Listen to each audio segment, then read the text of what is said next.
momento de poner las cosas sobre la mesa. Es momento de saber y entender las noticias relevantes con un punto de referencia. Imer Noticias, con Berenice Rodríguez.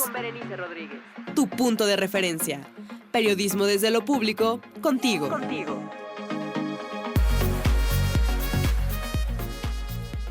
Buenas tardes, es ya viernes 21 de agosto de 2026, es la 1 de la tarde en punto, hora del centro de nuestro país, y estás escuchando Imer Noticias, tu punto de referencia. Yo soy Berenice Rodríguez y si nos lo permites estaremos contigo acompañándote durante las próximas 2 horas con toda la información que necesitas para estar, ya lo sabes, informada, informado o informade. El día de hoy estamos muy contentos aquí, todas y todos los compañeros del Imer, ya que es el segundo, pero también último día, lamentablemente, de la Feria del Libro Radiofónica que se está realizando en su segunda edición aquí en las instalaciones del Imer en la Ciudad de México. Por ello queremos preguntarte el día de hoy viernes, ¿cuál fue el primer libro que leíste?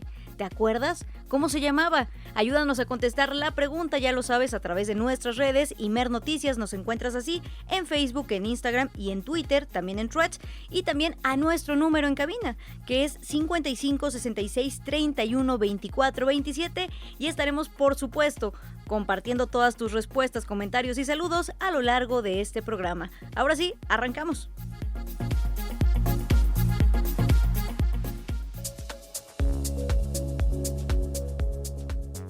Después de más de 100 días, Rubén Rocha Moya regresó al gobierno de Sinaloa. Aseguró que lo hace con la frente limpia y en alto y calificó las acusaciones en su contra como patrañas. De cara a la presentación del anteproyecto de presupuesto, la secretaria de Gobernación, Rosa Isela Rodríguez, pidió austeridad al Instituto Nacional Electoral y al Poder Judicial.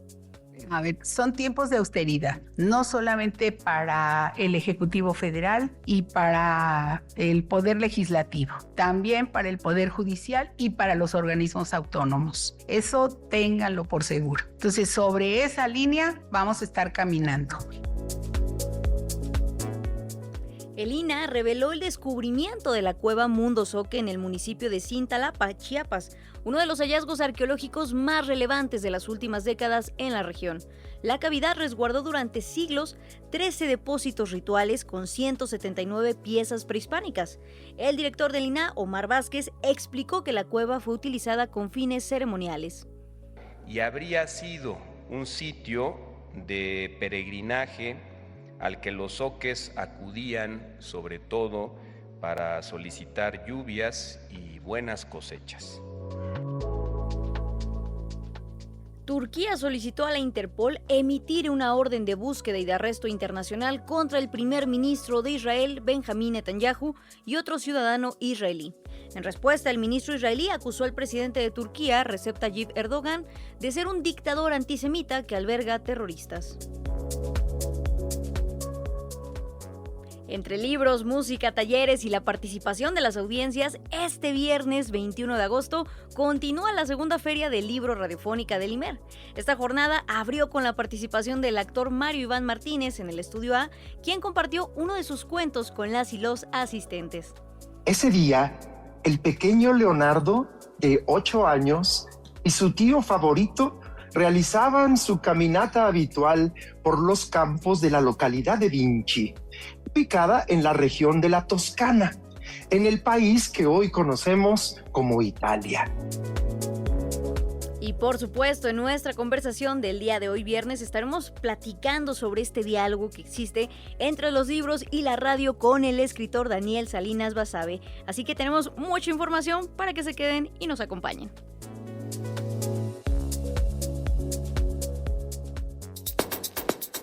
Mantén tu punto de referencia informativo. Imer Noticias con Berenice Rodríguez.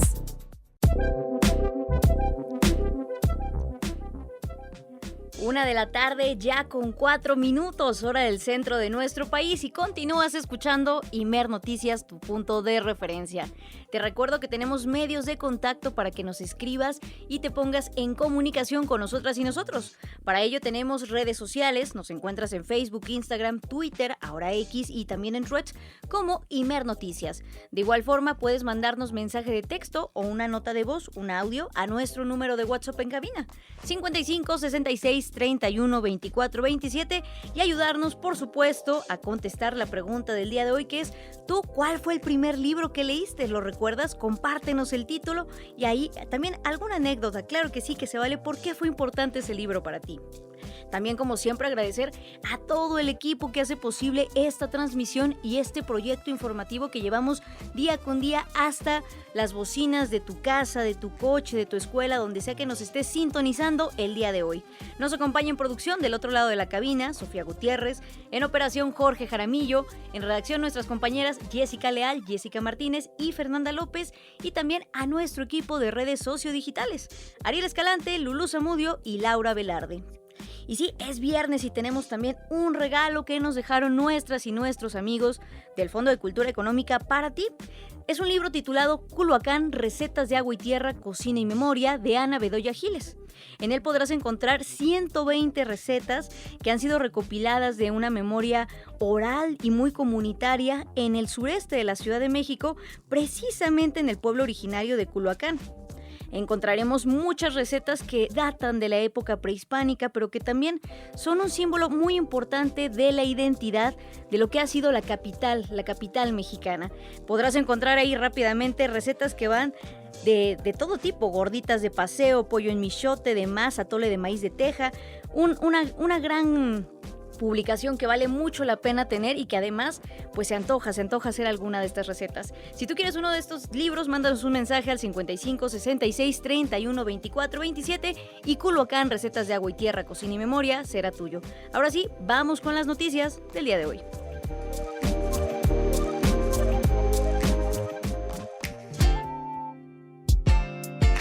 Hola, soy Miguel Ángel Sobrevive al Valle, tengo 17 años y el primero libro que leí fue el Don Quijote de la Mancha. Mi nombre es Carla, tengo 25 años y el primer libro que leí fue El Fantasma de Canterville. Venía un pequeño texto en el libro de texto de la SEP, de primero de primaria, y simplemente se me hizo muy interesante, entonces me dio mucha curiosidad y busqué el libro. Yo soy Egan Pascual, tengo 20 años y el primer libro que leí fue ¿cómo se llama? La psicología de Dios.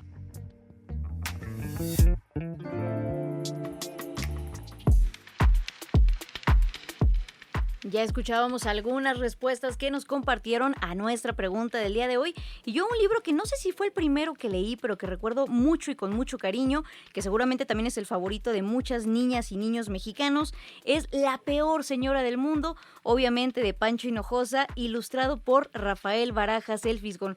Cuéntanos cuál fue el primer libro que leíste, te leemos en nuestros medios de contacto. Y ahora vamos con más información, ya que el fenómeno del Niño comienza a generar señales de alerta en distintos países de América Latina. Mientras los gobiernos se preparan para lluvias intensas e inundaciones, otros enfrentan el riesgo de sequías, temperaturas cada vez más altas y también escasez de agua. ¿Pero qué está pasando en la región y cuáles son los principales riesgos para los próximos meses? Bueno, nuestra compañera Luz Rodríguez nos tiene toda la información. América Latina se prepara para un nuevo episodio del Niño, que podría intensificarse entre octubre y diciembre de 2026 y extenderse hasta abril de 2027, según la Oficina Nacional de Administración Oceánica y Atmosférica de Estados Unidos, NOAA. El Niño ocurre cuando una zona del Océano Pacífico, cerca del Ecuador, se calienta más de lo normal y altera los patrones de lluvia y temperatura. En la región, Perú y Ecuador se preparan para lluvias, inundaciones y deslizamientos, mientras Panamá, Colombia y Venezuela enfrentan riesgos de sequía, calor y estrés hídrico. En Panamá hay alerta del Niño desde julio. El Instituto de Meteorología e Hidrología de Panamá, INPA, prevé un déficit de lluvias de hasta 55% entre julio y diciembre, con temperaturas de 1 a 3 grados más altas. Entre enero y junio hubo sequía en 11 cuencas. La cuenca del río Pacora está en condiciones extremadamente seca y otras 9 podrían entrar en sequía en los próximos 3 meses. Por los bajos niveles de Gatún y Alajuela, la autoridad del Canal de Panamá reducirá sus tránsitos diarios de 36 a 34 buques desde el 3 de septiembre y a 32 desde el 15 de septiembre. El INPA advirtió de posibles restricciones de agua, afectaciones al sector agropecuario y presión sobre la matriz energética. En Perú, se mantiene la alerta del niño costero. Para el verano 2026-2027, existe probabilidad de que alcance una intensidad fuerte o extraordinaria, con temperaturas costeras elevadas y lluvias por encima del promedio en el norte. Los riesgos incluyen inundaciones, deslizamientos, daños a la infraestructura y afectaciones a la pesca y agricultura.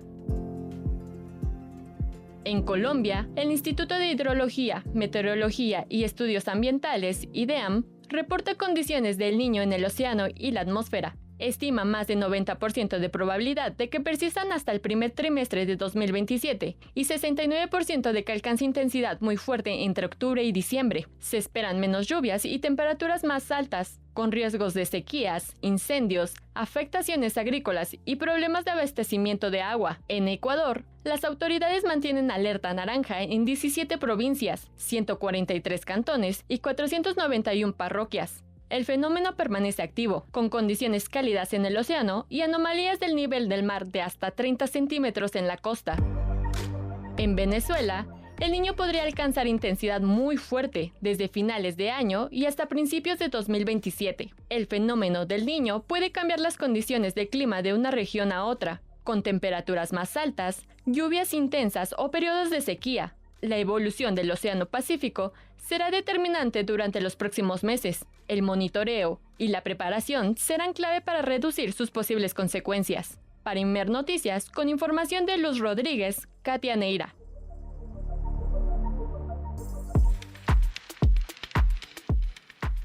Ya escuchábamos esta información referente al fenómeno del Niño de nuestra compañera Luz Rodríguez en voz de Katia Neira, lo cual nos hace también pensar en el contexto, qué se viene en los próximos meses para nuestro país y también para toda la zona que será afectada, ya lo decíamos, por este fenómeno climatológico.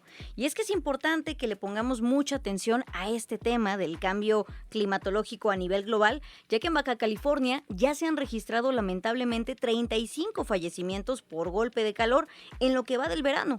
Esto de acuerdo con la Secretaría de Salud del Estado. Mexicali concentra la mayoría de las víctimas con 33 casos, mientras que Ensenada y San Felipe reportan un deceso cada uno. La víctima más reciente fue un hombre de 45 años encontrado sin vida en la carretera Mexicali-Tijuana. El servicio médico forense confirmó que la causa del fallecimiento fue un shock térmico. El subsecretario de Salud Estatal ante esta situación, Néstor Hernández Millán, detalló que la mayoría de los fallecidos eran personas en situación de calle. Con estos datos, 2026 se posiciona como el tercer año con mayor mortalidad por temperaturas extremas del último lustro en la entidad, solo por debajo de 2024, que sumó 55 muertes, y 2023 con 53 fallecimientos.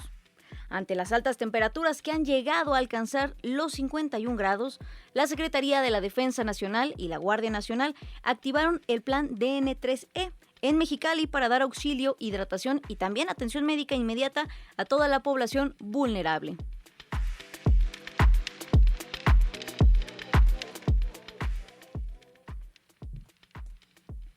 Y es que precisamente para conocer cuál es la situación que se está viviendo ante estos aumentos de temperaturas cada vez más habituales en la entidad, nos enlazamos ahora con Marco Vinicio, director de PoderMX.tv. Buenas tardes, Marco, ¿cómo se encuentra?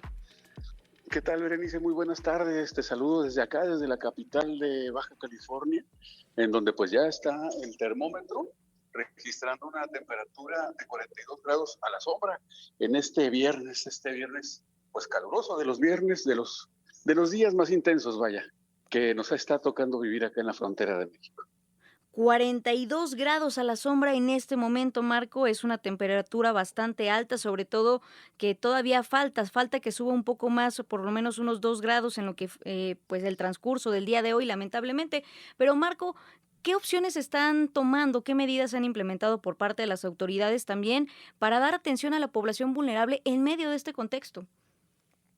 Fíjate que bueno que lo comentas. Hace un par de días en la conferencia matutina del gobierno del estado, la autoridad sanitaria dio a conocer pues o actualizar las diferentes medidas que se están tomando por parte de la Secretaría de Salud, que incluyen la instalación de puntos de hidratación en diferentes partes de Mexicali, principalmente en sitios en donde convergen una buena cantidad de personas migrantes, personas que vienen de diferentes partes de la República Mexicana, incluso de otros países, y que pues permanecen en condición de calle, que son las que están más expuestas a estas situaciones extremas y que han cobrado, pues, han sido parte pues de estas 34 víctimas hasta el momento de este verano que se han registrado por golpes de calor y por deshidratación.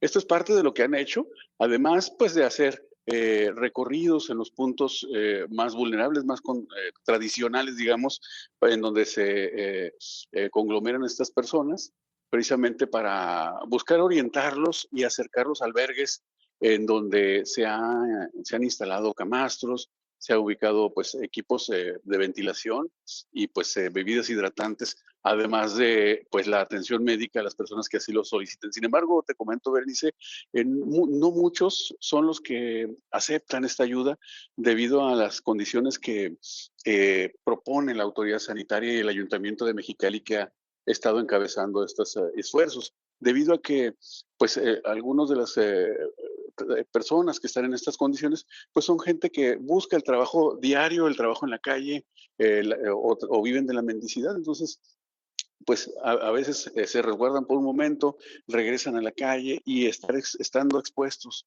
constantemente a los rayos solares, pues es cuando arriesgan su vida. Y que por eso es muy importante estas acciones que ya nos comentabas, Marco Vinicio, que se están tomando como los puntos de hidratación, que parecen algo muy simple, pero que en realidad pueden hacer la diferencia completamente en este contexto en el cual pues no podemos controlar el aumento de las temperaturas. Pero también preguntarte, Marco, acerca de, ya escuchábamos también previo a la entrevista, que hubo años incluso en los que también hubo lamentablemente muchos fallecimientos por esta misma causa. Estamos hablando de 2024 con 53 muertes y 2023 con 53 respectivamente. Pero, ¿qué medidas a largo o mediano plazo, si se han implementado, si es el caso, claro, con la población en general? Y también saber si en este momento la vida cotidiana, es decir, los comercios, los trabajos, incluso el transporte, se han visto afectados también por este aumento de temperatura, sobre todo en las horas del mediodía, que es cuando pega más fuerte el sol, Marco. Claro, fíjate, ver, dice que aquí los que radicamos aquí en Mexicali ya estamos acostumbrados a que se enciende el aparato de aire acondicionado al inicio del verano y se apaga por ahí de septiembre, ¿no? Todo el Claro. día y toda la noche está pues funcionando. Sin embargo, hay muchas familias que carecen del equipo suficiente, que buscan el resguardo en plazas comerciales, en albergues, incluso en hospitales, ¿no? En salas de espera, etcétera, en donde buscan resguardarse los días más calurosos. Y el problema es no nada más la temperatura extrema que se presenta al mediodía, en la tarde de los días, sino también la mínima que es máxima. Es decir, estamos hablando de más de 30 grados durante la noche. Uno pensaría, bueno, llega la noche y salgo a caminar, salgo a hacer mis actividades. No, pues es también muy complicado. Entonces, no hay un momento de descanso para las personas que habitamos aquí en tierras cachanillas. Y el problema es difícil de controlar debido a que es un punto de mucha migración, de muchas personas que vienen a aventurarse o a buscar un mejor futuro acá, pero no dimensionan el calor extremo que se vive aquí, ¿no? Hasta que lo viven, entonces dicen, ay, caramba, no era broma, era... Porque digo, hay algunos que estamos acostumbrados, están acostumbrados al calor de Tabasco, al calor de Sinaloa, al calor incluso de la Ribera Maya, ¿no? Pero es completamente diferente a lo que se vive de este lado. Entonces es muy difícil desde aquí, desde Mexicali, preparar a la gente que va a venir o que viene año con año en busca del sueño americano o en busca de un mejor futuro aquí en tierras bajas californianas para estas temperaturas extremas. Lo que trata de hacer la autoridad, pues estar concientizando a los vecinos para que ellos mismos reporten una persona extraviada, una persona desorientada, alguien que necesite ayuda médica urgente, pues para que sea atendido lo antes posible. Y así ha sido como se ha podido disminuir un poco la cifra de mortandad de este verano. Medidas muy importantes, sobre todo también esto que nos compartes, Marco Vinicio, director de Poder MX.tv, que es el clima tan particular de Mexicali, porque no es lo mismo, claro, el calor de una costa, que puede ser más húmedo, puede tener de algún modo cierta frescura, que lo que se vive en Mexicali, que es más cercano a un árido cálido, ¿no? Prácticamente estamos hablando de que se convive también con zonas desérticas, entonces eso pega de una forma muy particular también ahora con el aumento de temperaturas. Marco, agradecerte muchísimo que nos brindes este retrato de lo que se está viviendo en la frontera norte de nuestro país ante el aumento de temperaturas y obviamente seguiremos en contacto y al pendiente también de cómo avanza esta situación, que esperemos que no haya más muertes acumuladas por esta causa, shock térmico o también por golpes de calor. Gracias, Marco, y buenas tardes. Igualmente para ti, Berenice. Buenas tardes.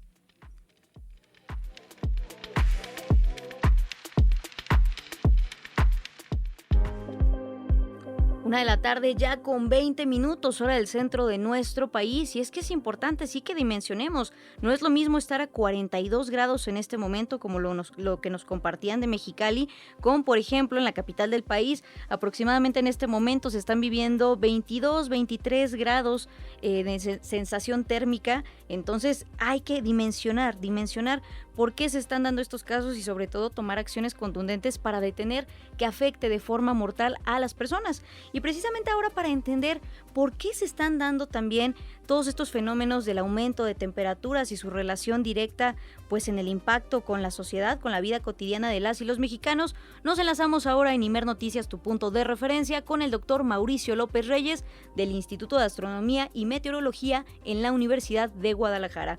Buenas tardes, doctor, ¿cómo se encuentra? ¿Qué tal? Muy buenas tardes, Berenice. Muy bien, gracias por preguntar y a tus órdenes. Muchas gracias por tomarnos la comunicación, doctor. Pues estamos viendo que este fenómeno del aumento de temperaturas, que lleva ya varios años instalándose pues en la realidad de toda la humanidad, lo hemos visto últimamente del otro lado del mundo, también en Europa, lo están padeciendo de forma extrema y ahora también es una realidad que vemos en nuestro país, sobre todo en zonas particulares, pero que sigue siendo un fenómeno que nos debe de preocupar a todas y todos. Entender ¿por qué? ¿Por qué se está dando este aumento tan acelerado de la temperatura, doctor?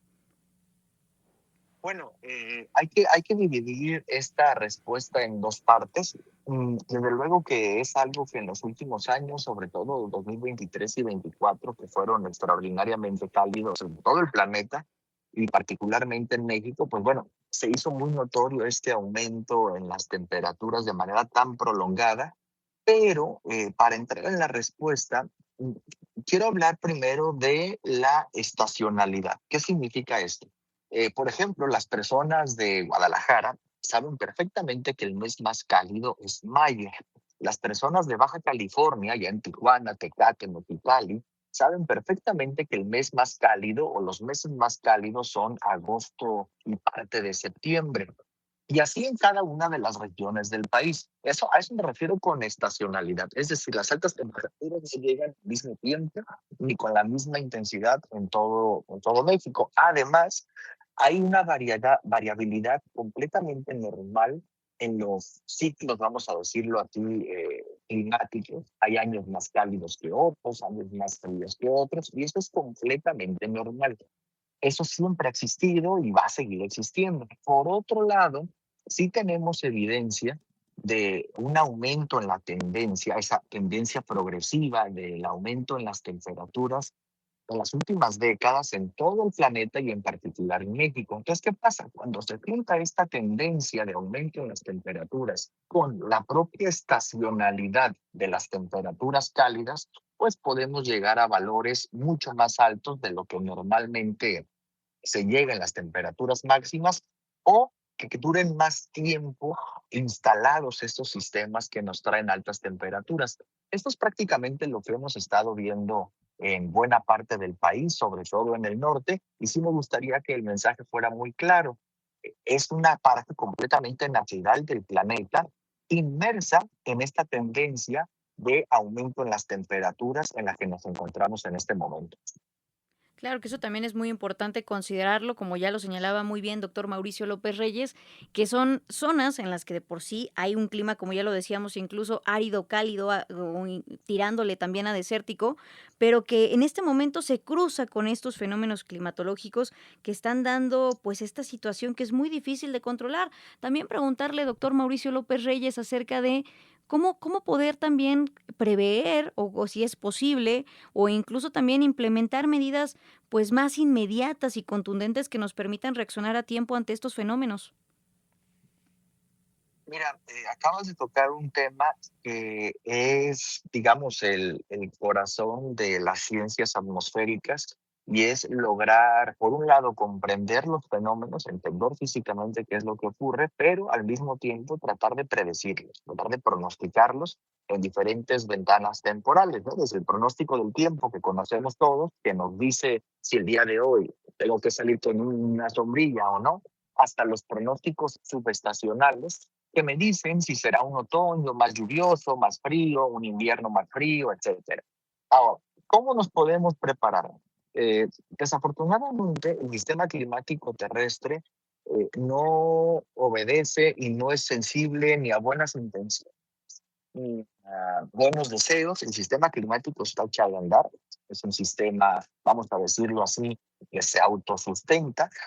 Y nosotros, desde luego que estamos dentro de ese sistema y nosotros aportamos gases de efecto invernadero. Nosotros aportamos básicamente quema de combustibles, que eso ayuda a que las temperaturas estén manifestando este incremento. No nada más las temperaturas, sino hay algunos otros fenómenos que también se han vuelto más extremos, más severos, vamos a decirlo así, en los últimos años y que, bueno, si realmente nosotros, la humanidad, no hacemos algo distinto en corto, mediano y largo plazo, pues no nos quedará otra más que, ¿no? Aquí llega la teoría de la evolución de Darwin y supervivencia del más apto a adaptarnos. Se escucha muy feo, pero eso es lo que es. Tenemos que adaptarnos, desde luego, con una infraestructura más sólida, con menos desigualdad socioeconómica, porque eso es lo que lamentablemente los que son más afectados pues son las poblaciones más vulnerables y estar informados. Estar informados no significa ver las noticias, ni escuchar la radio, ni estar viendo TikTok. Estar informado significa consultar realmente información fiable que me genere información útil para yo poder tomar decisiones y no la infodemia que vemos con todas las redes sociales en donde todo el mundo es experto en todo y realmente eso nada más abona a la especulación y a la incertidumbre. Entonces, ¿qué podemos hacer? Informarnos, ¿no? Informarnos bien como sociedad. Informarnos muy bien y sobre todo, ya lo decía, en medios de confianza, en medios que den información verídica, que pueda ser insistimos, de mucha utilidad para las personas. También preguntarle, doctor Mauricio López Reyes, acerca de ¿cómo también estos fenómenos y cambios climatológicos están tomando por sorpresa incluso a países que consideraríamos de primer mundo, como Alemania y Francia y demás, en los cuales también se está reportando un alto número de muertes por el mismo tema, olas de calor, cuando vemos que son países que están preparados, por ejemplo, para condiciones pues muy fuertes de frío, pero que ahora contra el calor no tienen tampoco estas herramientas a la mano, es decir, no únicamente es México, sin embargo, sí hay una diferencia, claro, tecnológica y climatológica, pero también de qué forma está afectando incluso a países que están más avanzados en esta materia, doctor. Bueno, justamente parte de la respuesta es algo que ya introducía al inicio de la cápsula, y es que la naturaleza no distingue ni buenas intenciones ni malas, y tampoco distingue fronteras. Así que países desarrollados, en vías de desarrollo, están igualmente expuestos a fenómenos atmosféricos extremos. Lógicamente que la vulnerabilidad es distinta. No es lo mismo un ciclón tropical intenso en la Florida que un ciclón tropical intenso en Haití.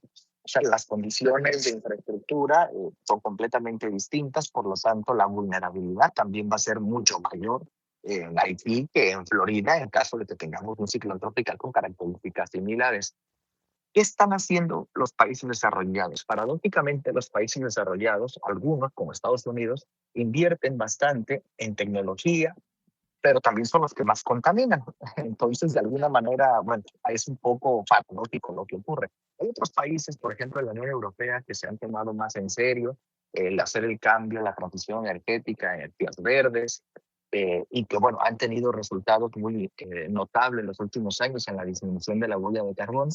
Ah, pero, a ver, están igual de la susceptibilidad a que tengan eventos extremos, ahí está presente. Lo vimos, por ejemplo, en la ola de calor brutal que hubo en Reino Unido hace un mes y medio, luego a las tormentas intensísimas que se han presentado en el Mediterráneo, y como eso podemos ver diferentes ejemplos que, insisto, no todos tienen que ver con el cambio climático. El cambio climático, de alguna manera, se ha convertido como el chivo expiatorio para excusarnos de no hacer nuestro trabajo. Es que llovió mucho, cambio climático. Ay, es que hubo tal desastre, cambio climático. A ver, no todo es cambio climático, es parte del sistema natural en el que estamos y tampoco tenemos que utilizarlo para justificar que no hayamos actuado a tiempo.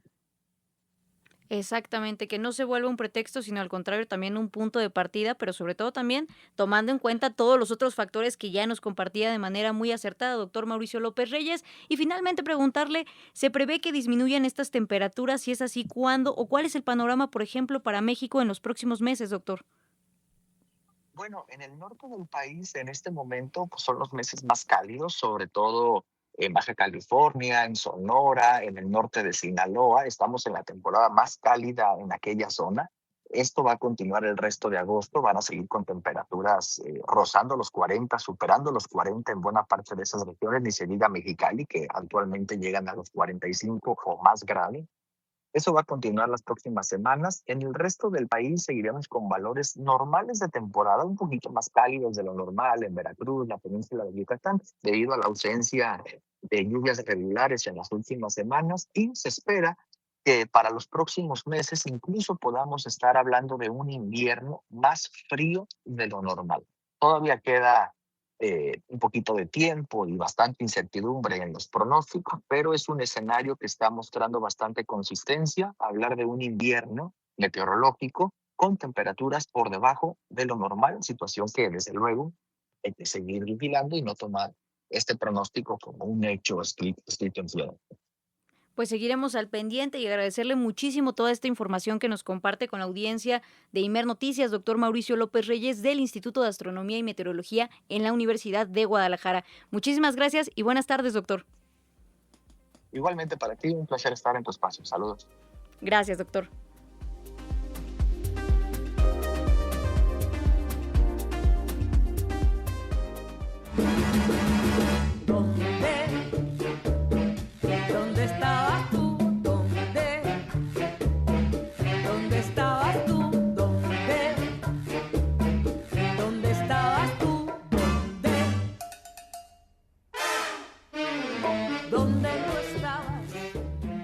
¿Dónde estabas tú? Nos canta Omar Portuondo directo desde La Habana, Cuba, para pues ya ir también saboreando que es viernes, ¿por qué no? Es viernes y estamos de fiesta aquí en el IMER, en las instalaciones en la Ciudad de México, ya que es el segundo día de la Feria del Libro Radiofónica y les invitamos nuevamente a todas y a todos a que nos acompañen y vengan a disfrutar de todas las actividades que tenemos a lo largo de este día. Hay talleres, hay también muchos libros, presentaciones musicales, de todo un poco para todos los gustos y todas las edades, así que ya lo saben, las puertas del Instituto Mexicano de la Radio están abiertas el día de hoy porque sí, somos radio pública y este es un espacio de todas y todos. Es la 1:00 con 33 minutos y con esto nos vamos a una pausa.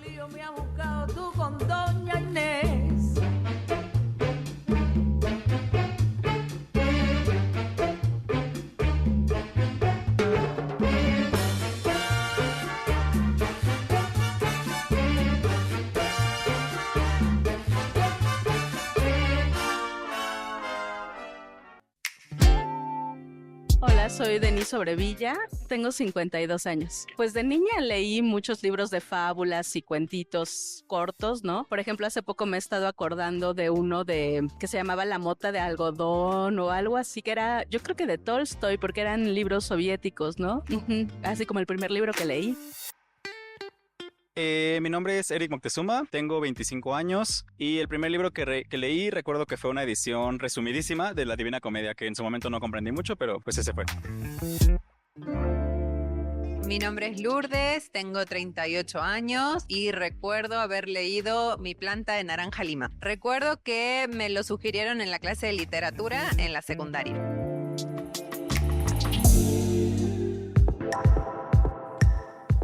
Estamos de regreso en Imer Noticias, tu punto de referencia, y vamos con más información, ya que Rubén Rocha Moya retomó formalmente este viernes 21 de agosto su cargo como gobernador constitucional de Sinaloa, culminando así un periodo de 112 días bajo licencia tras las acusaciones criminales en su contra en Estados Unidos. Nuestra compañera Jessica Leal nos informa.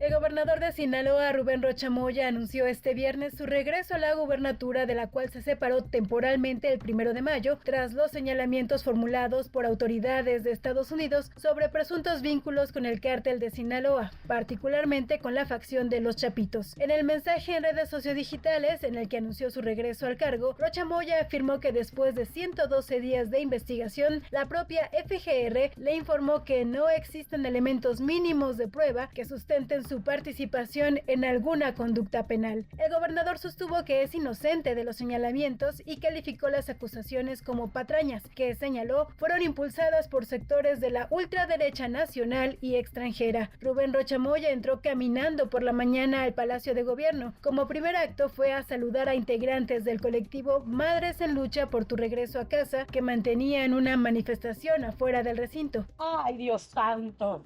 Gobernador, ¿a qué se debe su presencia en Palacio de Gobierno? Vengo a tomar posesión de nuevo. Aseguró que continuará al frente del gobierno hasta concluir el mandato para el que fue elegido el 31 de octubre de 2027. Su regreso marca un nuevo capítulo en la gestión de Rocha Moya en la gubernatura de Sinaloa, después de que el 29 de abril fue incluido en las acusaciones formales que hizo el Departamento de Justicia de Estados Unidos contra él y otros 9 funcionarios y exfuncionarios de la entidad. En el caso del gobernador, la Fiscalía estadounidense le atribuyó 3 cargos: conspiración para importar narcóticos, posesión de ametralladoras y dispositivos destructivos y conspiración para poseer ese tipo de armas. De acuerdo con la acusación, Rocha Moya habría recibido apoyo de los Chapitos para llegar a la gubernatura en 2021 y posteriormente supuestamente permitir que integrantes de esa facción operaran con impunidad en Sinaloa. El 1 de mayo, Rocha Moya solicitó licencia temporal al Congreso de Sinaloa para separarse del cargo y explicó que enfrentaría las investigaciones sin ampararse en el fuero constitucional. Lo digo clara y contundentemente. Son falsas y dolosas las acusaciones que se han vertido en mi contra, y eso lo demostraré con firmeza en el momento que las instituciones de justicia de nuestro país lo requieran. No voy a permitir que me utilicen para dañar al movimiento al que pertenezco. Informo al pueblo de Sinaloa, presenté ante el Congreso del Estado la solicitud de licencia temporal al cargo de gobernador, mientras dure el proceso de investigación. El Congreso Estatal aprobó la licencia el 2 de mayo y designó a Geraldine Bonilla como gobernadora interina. Rocha Moya compareció personalmente el 26 de mayo en las instalaciones de la FGR en Culiacán, Sinaloa. A lo largo de los 112 días de ausencia, su paradero desató múltiples especulaciones y críticas de sectores de oposición. La presidenta Claudia Sheinbaum demandó en repetidas ocasiones pruebas sólidas o concluyentes a las autoridades de Estados Unidos que sostuvieran los delitos imputados a Rocha Moya. Nosotros no vamos a defender a nadie siempre y cuando haya pruebas. Si hay pruebas, se va a proceder de cualquier partido político. Si no se protege a nadie, absolutamente a nadie. Pero es muy importante que haya pruebas. Para Imer Noticias, Jessica Leal. Y tras regresar a sus funciones luego de la licencia temporal que solicitó, recordemos, ya lo escuchábamos el pasado 1 de mayo, Rocha Moya se reunió con las y los integrantes de su gabinete en el Salón de Gobernadores del Palacio de Gobierno. Durante la reunión, el mandatario se puso al corriente de todos los asuntos que se trataron durante su ausencia. Previamente, Rocha Moya le tomó protesta a Geraldine Bonilla, quien asumió la gubernatura de forma interina y quien ahora se reincorporará a la Secretaría General de Gobierno. Por su parte, la Secretaría de Gobernación informó que la decisión de Rubén Rocha Moya de reincorporarse a sus funciones como gobernador de Sinaloa responde exclusivamente a una determinación de carácter personal. La dependencia recordó en un comunicado que la Fiscalía General de la República mantiene abiertas carpetas de investigación relacionadas con 10 personas señaladas por el Departamento de Justicia de Estados Unidos, entre ellas el mandatario sinaloense. Asimismo, señaló que la Secretaría de Relaciones Exteriores ha solicitado de manera reiterada a las autoridades estadounidenses las pruebas que sustenten tales señalamientos. Gobernación subrayó también que corresponde a la Fiscalía General de la República, conforme a sus atribuciones y al avance de las investigaciones, proporcionar la información adicional que considere pertinente, claro, y también refrendó su respeto a las facultades de las instituciones competentes y al debido proceso.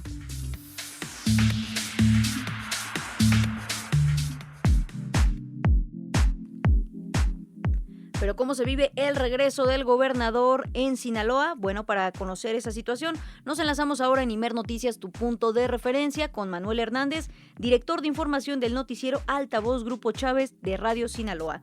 Buenas tardes, Manuel, ¿cómo te encuentras? Bien, exactamente, gracias Berenice, buenas tardes. Muy bien por acá por el estado de Sinaloa, con una temperatura superior a los 38 grados y la temperatura pues ambiente supera, la térmica supera los 40 grados y la política creo que rebasa esos grados. El día de hoy, ya como todos saben, a temprana hora el gobernador Rubén Rocha Moya posteó en sus redes sociales en X su regreso al gobierno del estado de Sinaloa.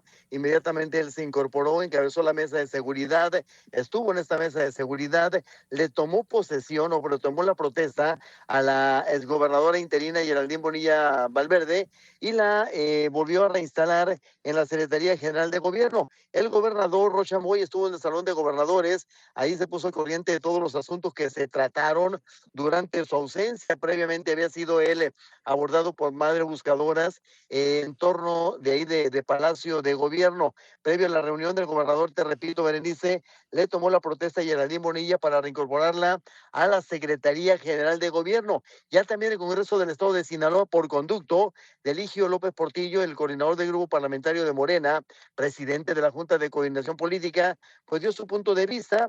112 días de investigación. La Fiscalía General de la República informó públicamente que no encontró elementos que sustenten las acusaciones formuladas en su contra. Este resultado, dice, confirma que las instituciones del Estado mexicano siguieron su curso conforme a derecho, y la reacción política, Berenice, en Sinaloa es así, no se ha dejado esperar. Perfecto, Manuel. ¿Se prevé alguna actividad pública del gobernador el día de hoy, ya que ha retomado funciones, además de lo que ha compartido a través de redes sociales y medios de comunicación?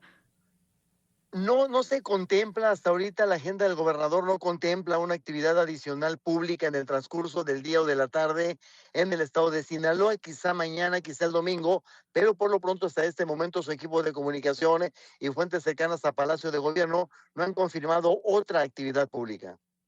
No hay actividades públicas en este momento. Manuel Hernández, también conocer acerca de cómo se vive en este momento también en las calles de Sinaloa esta noticia que pues fue prácticamente inesperada para todas y todos el día de hoy.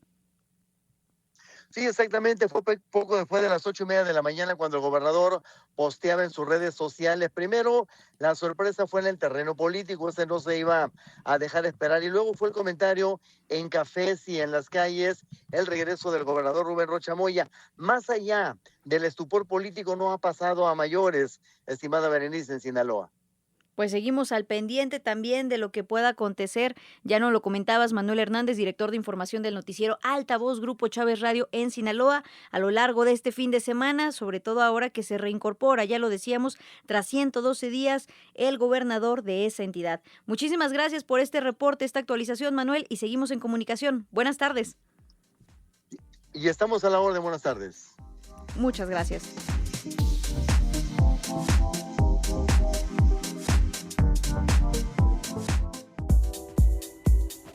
Una de la tarde ya con 48 minutos y como nos lo compartían directo desde Sinaloa, Manuel Hernández, efectivamente hay calor en todo el país, pero también en la cuestión política, y hay que seguir al pendiente de todo lo que pueda resultar de estos movimientos, sobre todo que Sinaloa es un estado complejo por sus particularidades, como todas y todos lo sabemos, y que también es una de las zonas de atención prioritaria del gobierno de la presidenta Claudia Sheinbaum, evidentemente con un compromiso de atender a las y los mexicanos. Continuamos con la información.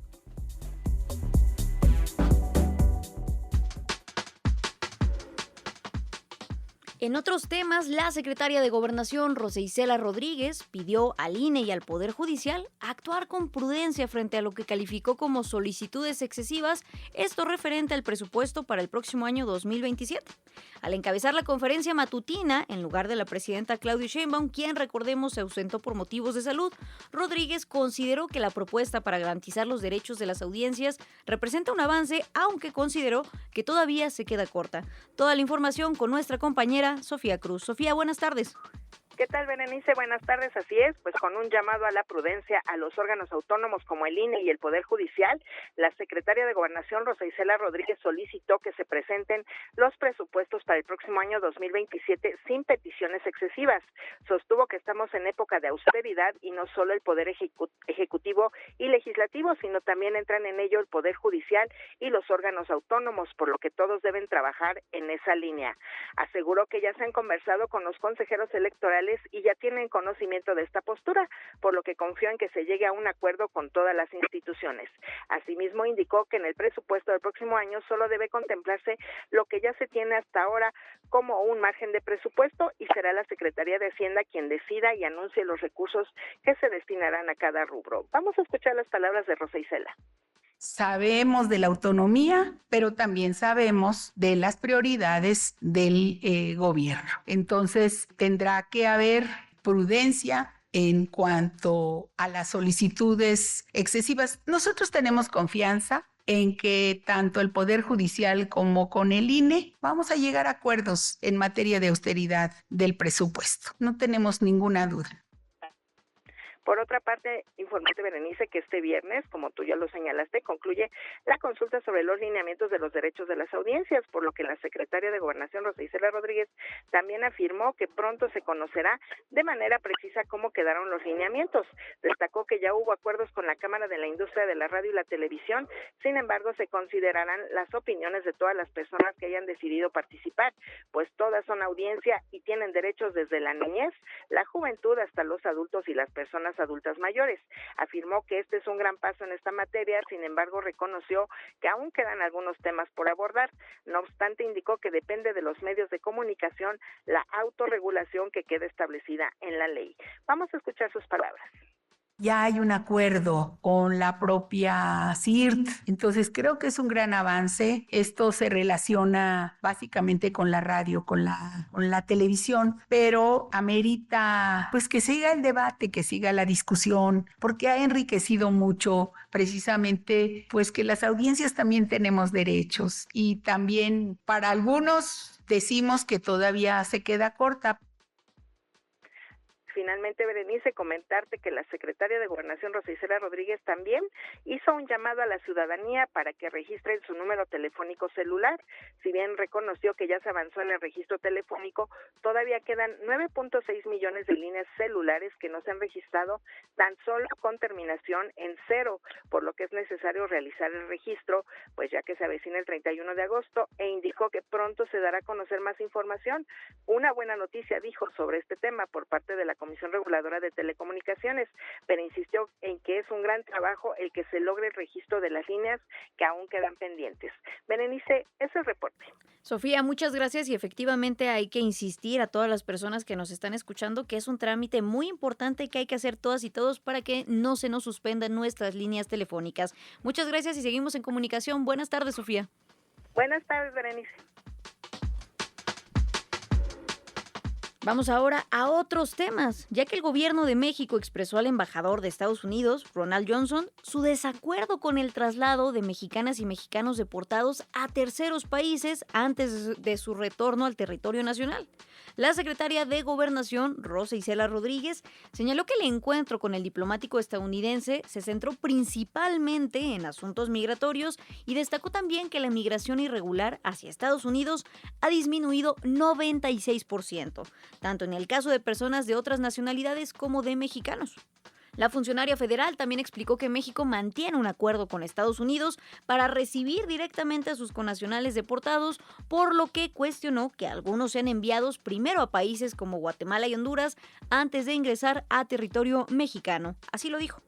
Pues el tema se centró mucho en migración. Hablamos de cómo ha bajado la migración irregular de personas de otros países, pero también de mexicanos hacia Estados Unidos. Ha bajado en un 96%. Y todavía se habla de otros problemas que tenemos en los temas, por ejemplo, que tienen que ver con el retorno de mexicanos, pues no solamente a México, sino que los están mandando a otros países, como ya es conocido públicamente. Básicamente, pues son enviados en esta nueva decisión de Estados Unidos hacia Guatemala, Honduras y también a Costa Rica. Entonces nosotros manifestamos que respetamos las decisiones que tomen en otros países en política migratoria, pero que no compartimos que nuestros connacionales sean trasladados a un tercer país antes de llegar a México, puesto que nosotros los estamos recibiendo de manera directa y con un acuerdo que tenemos con ellos, nosotros los estamos recibiendo inmediatamente en diferentes aeropuertos y también por la frontera norte. Entonces se habló sobre eso de manera firme, respetuosa, pero firme, para decirles que no estamos de acuerdo con esa decisión. Y hablando también del embajador de Estados Unidos en México, es decir, Ronald Johnson, afirmó que los gobiernos de ambos países están asestando golpes significativos al financiamiento de los cárteles. A través de sus redes sociales, el diplomático estadounidense difundió un video en el que aparece el secretario de Seguridad y Protección Ciudadana, Omar García Harfuch, durante su participación en una conferencia convocada por la DEA, recordemos, en Argentina.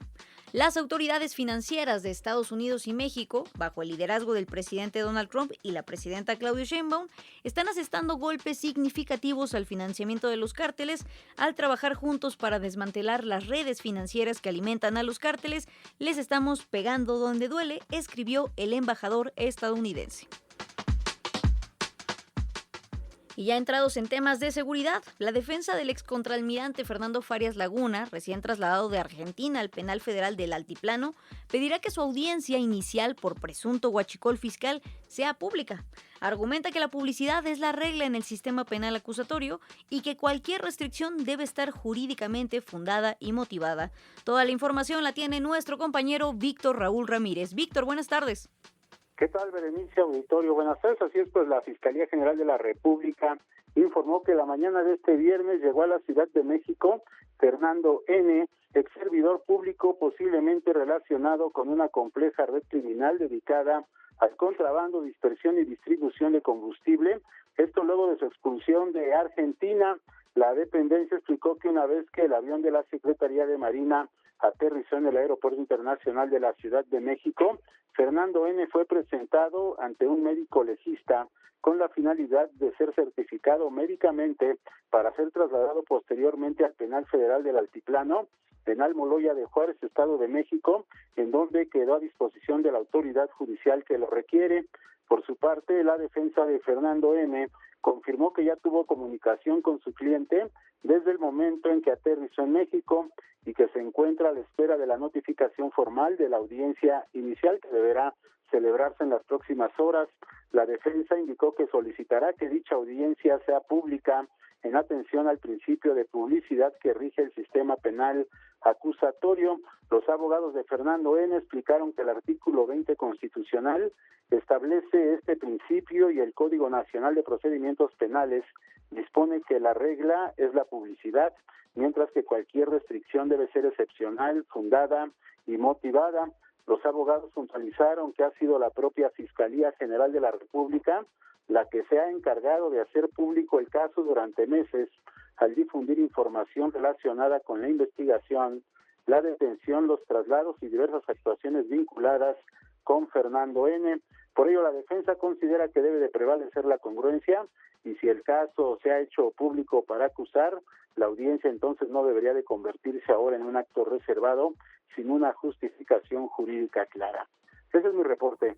Víctor, muchas gracias por este reporte. Seguimos al pendiente del caso de Farías Laguna y de la información que pueda salir. Muchas gracias y buenas tardes, Víctor. Hasta luego. Nos vamos ahora hasta la capital de nuestro país, donde la jefa de gobierno de la Ciudad de México, Clara Brugada Molina, hizo un llamado a construir una justicia al servicio del pueblo, libre de presiones políticas, también de los intereses económicos y privilegios de las élites. Toda la información la tiene nuestra compañera Guadalupe Franco. Guadalupe, buenas tardes. ¿Qué tal, Berenice Auditorio? Muy buena tarde. Así es, este viernes la jefa de gobierno de la Ciudad de México, Clara Brugada, aseguró que la justicia debe servir al pueblo y no a las élites ni a las cúpulas del poder. Al participar en el Encuentro Nacional de Magistradas y Magistrados de Disciplina Judicial, la jefa de gobierno destacó la importancia de construir una justicia independiente, ética y libre de corrupción, impunidad y privilegios. Así lo dijo. Necesitamos una justicia donde ningún interés económico pueda comprar una resolución, donde ninguna relación política pueda torcer una sentencia, donde el apellido o la influencia no pesen, donde la toga no sea símbolo de privilegio, sino de autoridad moral. Por eso son cruciales los nuevos tribunales de disciplina judicial. Ante jueces y magistrados reunidos en el Museo de la Ciudad de México, la jefa de gobierno destacó el papel de los nuevos tribunales de disciplina judicial para garantizar que jueces y magistrados actúen sin presiones políticas, económicas o criminales, pero también con responsabilidad. Dijo que el principal reto será cuidar la integridad de la justicia para que ésta también pueda proteger los derechos del pueblo. Escuchamos. Tribunales de disciplina judicial tienen una misión crucial: proteger a jueces y magistrados de cualquier presión económica, política o criminal, para que respondan exclusivamente ante la nación, ante la Constitución, la ley y su conciencia jurídica. No debe haber ni impunidad detrás de la independencia, ni intromisión bajo el pretexto de disciplina. Ese equilibrio será una de las grandes responsabilidades de esta nueva institución. Por último, la jefa de gobierno consideró que el desafío es que la justicia deje de ser inaccesible para millones de personas y llegue por igual a mujeres víctimas de violencia, familias, comunidades indígenas y sectores vulnerables. Esto al señalar que una justicia no debe estar subordinada al gobierno ni capturada por las élites, sino al servicio de la Constitución, los derechos y la ciudadanía. Berenice Auditorio, mi reporte. Muchas gracias, Guadalupe, y seguimos al pendiente de cómo avanza esta agenda, ya lo escuchábamos, de la justicia efectiva para todas y todos en la capital de nuestro país. Continuamos.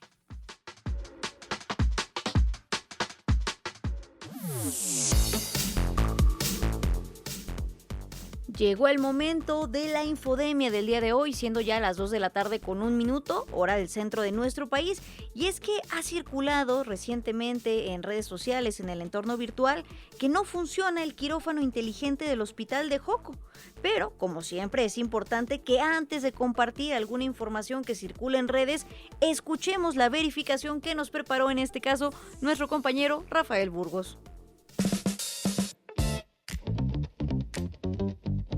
En días recientes, un reportaje difundido en medios de comunicación y redes sociodigitales aseguró que el quirófano inteligente del Hospital General de Joco se encuentra inservible e insinuó que se utiliza material caduco para atender a los pacientes. Esta información es falsa. El IMSS Bienestar aclaró la situación con los siguientes hechos. Primero, el quirófano sí está operando. Ya suma 101 cirugías realizadas, 29 de ellas con el robot quirúrgico. Que no se use el robot en todos los casos responde a criterios médicos, no a una falla del equipo. Segundo, las imágenes difundidas no son actuales. Hoy todo el equipamiento está instalado y funciona al 100%. Y tercero, las cajas de medicamentos mostradas ya estaban dadas de baja y en proceso de retiro. Jamás se usaron en ningún paciente. Por ello va de nuevo nuestra sugerencia. Antes de compartir, verificar la información con fuentes oficiales, porque detener los rumores también es cuidar nuestra salud. Para Imer Noticias, Rafael Burgos.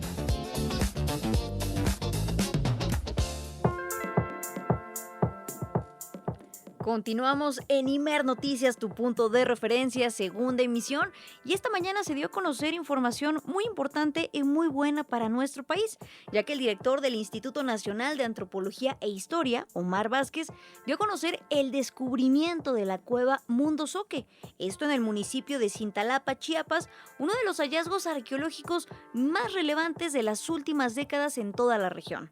Durante la conferencia matutina en Palacio Nacional, detalló que la cavidad ubicada en las inmediaciones del Arco del Tiempo, en el cañón del río La Venta, resguardó durante siglos 13 depósitos rituales con al menos 179 piezas prehispánicas. Las piezas fueron fechadas preliminarmente durante el Clásico Tardío Regional y los especialistas consideran que la cueva fue utilizada con fines ceremoniales. Está 20 metros bajo tierra, con 100 metros de largo, y habría sido un sitio de peregrinaje al que los zoques acudían sobre todo para solicitar lluvias y buenas cosechas. Entre enero y junio, lo que hemos localizado en esta cueva son 13 ofrendas, 179 piezas prehispánicas. Los objetos cerámicos, como los hemos estudiado, habrían sido elaborados en el periodo clásico tardío, es decir, en lo que los colegas arqueólogos denominan entre el 600 y el 900 después de Cristo. Y también es importante señalar que en la misma cueva encontramos estalactitas y estalagmitas modificadas para asemejar figuras humanas o las fauces del monstruo de la tierra. Vázquez también destacó que entre las piezas encontradas figuran urnas efigie, cajetes, incenciarios y también sahumadores.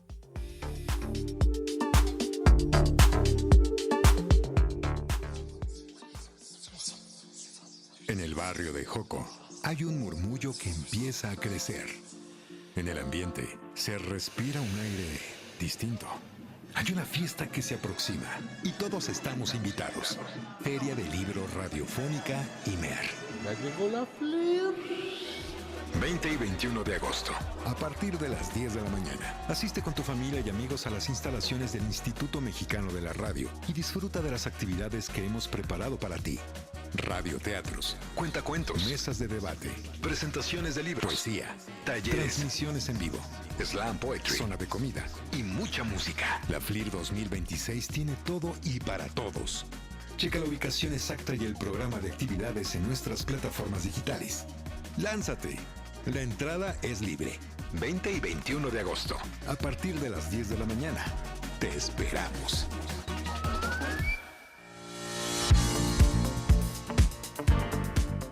Pues decía Leonardo da Vinci, el placer más noble radica en el júbilo que nace de comprender. Como evidentemente comprenden la vida, su entorno, los libros, la literatura, los amiguitos que hoy nos acompañan. Y esta nueva aventura literaria pues se centra en la infancia de un hombre que llegó a ser pintor, escultor, anatomista, arquitecto, paleontólogo, botánico, escritor, filósofo, ingeniero, inventor, arquitecto, botánico, músico, poeta y urbanista.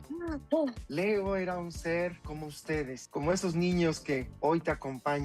Era un niño quieto, con una sed de conocimiento inagotable.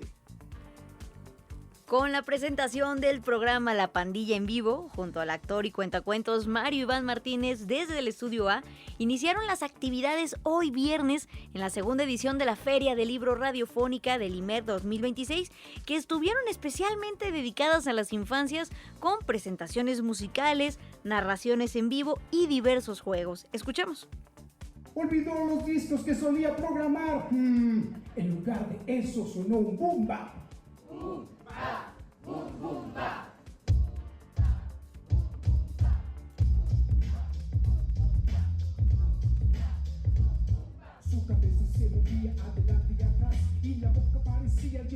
quería besar. Su cuerpo balanceaba a la par del compás y todo su ser se sentía rebotar. Ya escuchábamos un poquito de lo que fue la presentación del día de hoy, de este proyecto tan interesante que es Funky Narración, que de hecho los tuvimos también aquí en cabina, platicándonos un poco de cómo llevan los cuentos, las imágenes, las palabras a través del rap para las y los niños, y que en este caso también fue un espectáculo interactivo de hip hop, con mucho ritmo por supuesto, y literatura que prendió a más de un asistente.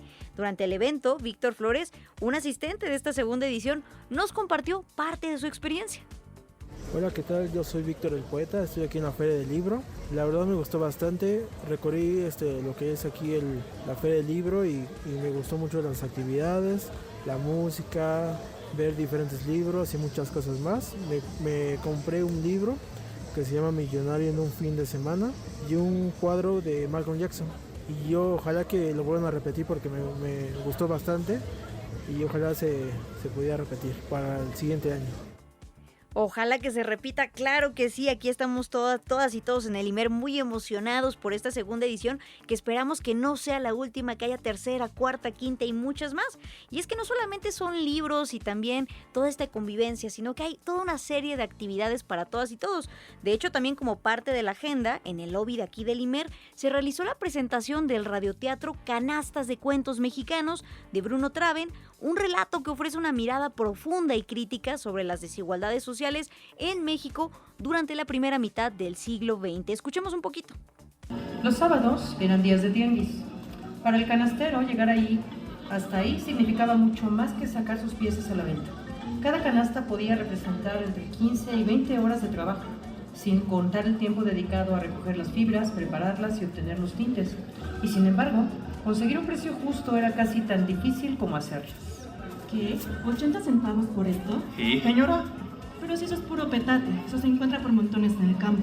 Pero lleva mucho trabajo, señora. Ay, por favor, te doy 30 centavos. ¿40, señora? Bueno, seré generosa. Ten 40. Y finalmente también escuchemos el testimonio de Margarita, una asistente de esta segunda edición de la Feria del Libro Radiofónica, que estuvo muy pendiente de todas las actividades que se realizaron este día en las instalaciones del Instituto Mexicano de la Radio. Hola, mi nombre es Margarita, mi edad 52 años.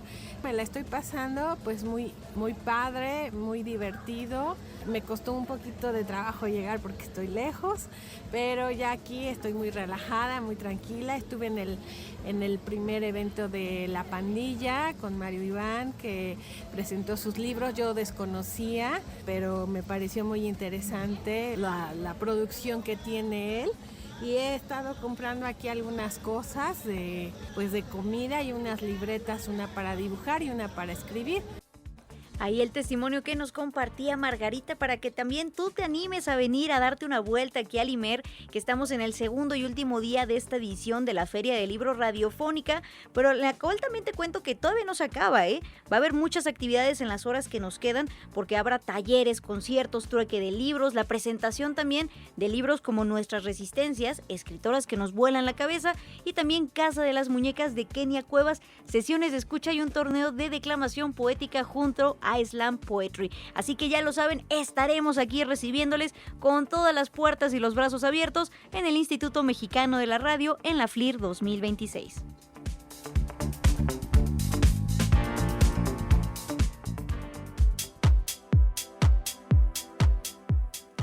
Ya son las 2 de la tarde con 11 minutos, hora del centro de nuestro país, y también para que conozcan un poco de toda la amplia oferta que hay aquí en la Feria del Libro del IMER, de hecho con muchos géneros, muchos también autores, nuevas voces y también proyectos muy distintos. Ahora recibimos aquí en nuestra cabina a Aleida Cuevas Zanata. Ella es integrante de la editorial Taller de Creación Literaria y también del colectivo Intenso Carmín, que es parte de esta editorial. Aleida, ¿cómo estás? Buenas tardes. Hola, buenas tardes. Muchas gracias por la invitación. No, al contrario, muchas gracias por acompañarnos el día de hoy. Sobre todo también que hay que decirlo, esta editorial, Taller de Creación Literaria, tiene un stand aquí en nuestra Feria del Libro y están compartiendo todas sus publicaciones con nosotras y nosotros. Pero cuéntanos, Aleida, un poquito de qué hay detrás de esta editorial, qué tipo de autores se reúnen y por qué este nombre tan particular, Taller de Creación Literaria. Ok, bueno, somos una editorial independiente y publicamos solamente autores nacionales. Bueno, pues este proyecto surge a partir de talleres de creación literaria, precisamente, de ahí el nombre. Y bueno, posteriormente se empieza a hacer la edición. Además de la editorial, contamos con el colectivo Intenso Carmín, que es un colectivo de mujeres escritoras. Somos mujeres mexicanas que nos dedicamos a escribir y bueno, pues entre nosotras pues nos apoyamos para sacar las publicaciones, hacemos rifas para costear los libros, etcétera. Que eso es algo muy importante, que haya este espacio específico para las mujeres dentro de un sello pues independiente y sobre todo también que no solamente es que estén participando, sino que estén organizadas adentro en este colectivo que ya decíamos se llama Intenso Carmín. Pero cuéntanos, Aleida, como un poco de qué van los géneros, de qué son los libros que se editan en este sello editorial. Bueno, pues tenemos sobre todo poesía, pero también hay algo de narrativa, cuento corto, relatos. Publicamos también varias antologías temáticas. Tenemos, por ejemplo, una antología que se llama Felinario, en la cual tengo el honor de participar, donde son textos, poemas y cuentos, un poco de ciencia ficción, un poco de misterio, donde hablan sobre gatos, ¿no? Por ejemplo. Tenemos también otro libro que se llama Mis textos son rock, y en él lo que hacemos es tomar canciones, álbumes, conciertos de bandas de rock de todos los tiempos y hacer una creación literaria a partir de, ¿no? Y bueno, pues eso, ¿no? Un poco más de poesía, de cuento y pues sobre todo la importancia de darle voz a los autores jóvenes, autores nacionales que pues están empezando con la vida literaria. Claro, que muchas veces es complicado que se les asigne un espacio en otro tipo de sellos editoriales y que aquí precisamente no solamente se les publican los libros, sino que también hace rato que nos dábamos una vuelta por el stand, ya lo decíamos, de taller de creación literaria, me llamaba mucho la atención que estas compilaciones que nos comentabas, pues venían seriadas, pero ya con números bastante grandes. Había una que era del taller número 30, 31 y 32. Entonces también, ¿cómo es juntar a voces a escribir y luego de eso también ver publicada la obra como tal?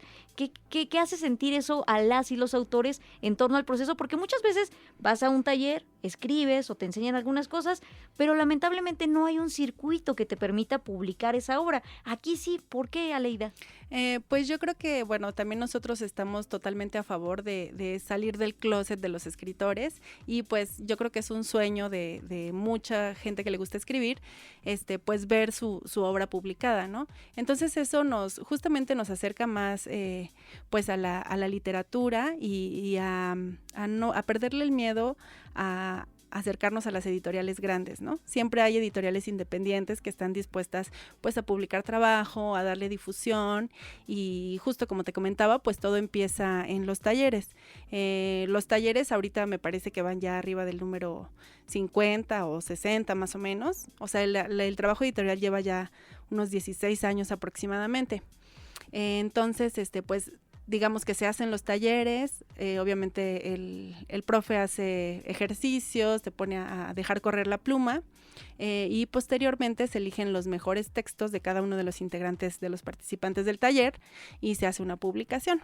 Entonces, pues es algo muy padre porque ya es ver materializados pues tus sueños, las horas de trabajo, todo el amor que uno le invierte y la dedicación a escribir. Eso es algo muy bonito, ver como ya el producto, ¿no? El libro en tus manos, hojearlo, distribuirlo y sobre todo también que sean estas compilaciones colectivas en algunos casos como resultado del taller, me parece un ejercicio muy bonito. Aleida, ¿tú cómo llegaste a esta editorial? Pues yo llegué, igual justamente por azares del destino, un amigo tomaba el taller y me invitó. Yo estudié letras hispánicas y yo pues sí era escritora de closet, escribía solo para mí, casi nunca lo enseñaba y pues es también como perderle este miedo a la crítica. Y bueno, pues no olvidar que escribir, sobre todo para las mujeres, pues sigue siendo un acto revolucionario, porque pues mucho tiempo fuimos silenciadas, muchas veces tuvimos que publicar como anónimo o con el nombre de los esposos, y pues creo que es parte es un acto político, ¿no? estar escribiendo. Y en ese sentido, en este colectivo que está adentro del sello editorial, que es Intenso Carmín, ¿cuántas compañeras aproximadamente están ahí?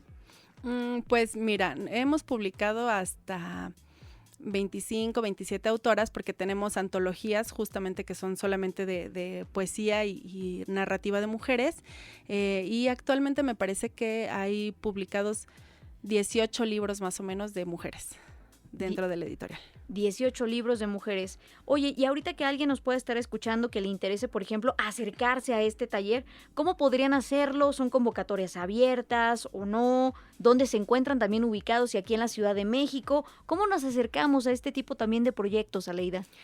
Bueno, pues como tal un espacio físico no tenemos, pero los talleres normalmente se imparten, los que son presenciales, se imparten en una galería bar que está por el Metro Moctezuma, que se llama Capi Carmona. Y bueno, pues se pueden acercar a nuestras redes sociales, que son Taller de Creación Literaria en el Borde, y el colectivo Intenso Carmín.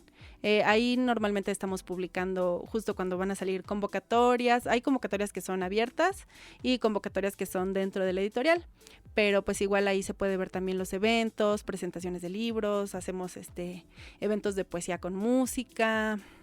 Al final es estar conectadas entre todas y todos. Y ahorita comentabas también algo que me llamaba la atención, Aleida, y que incluso también lo comentamos hace ratito allá en los pasillos de la FLIR, que era quitarte el miedo y que muchas veces también la gente, pues, por ejemplo, a la hora de escribir poesía o así, hay metodologías que son muy válidas, claro, pero que a veces son muy cerradas también. Y que eso limita que la gente se atreva a escribir, se quita el miedo, como ya lo decías, de sacar la pluma, de publicar, de mostrárselo al mundo. Pero entonces también, ¿por qué es importante que existan este tipo de espacios y de proyectos, como ya lo decíamos, taller de creación literaria, en el cual lo que se privilegia es que tengas algo que contar, algo que decir? Sí, pues creo que lo importante es bajar un poco del pedestal a la poesía, y acercarla también a los jóvenes, porque pues muchas veces, digo, me pasa yo que ando en las ferias del libro vendiendo, les dices, no, pues es poesía, y la gente así como que, ay, no, es que poesía no me gusta, es que luego no la entiendo, pero en realidad pues es eso, ¿no? Acercarla un poco, quitarle todas estas formalidades sin que pierda la esencia, ¿no? Que es pues comunicar algo, no ya solo embellecer el lenguaje, sino pues hablar un poco más de algo que nos quema o alguna situación que hayamos tenido. Es también pues un poco un proceso catártico, ¿no? También la escritura.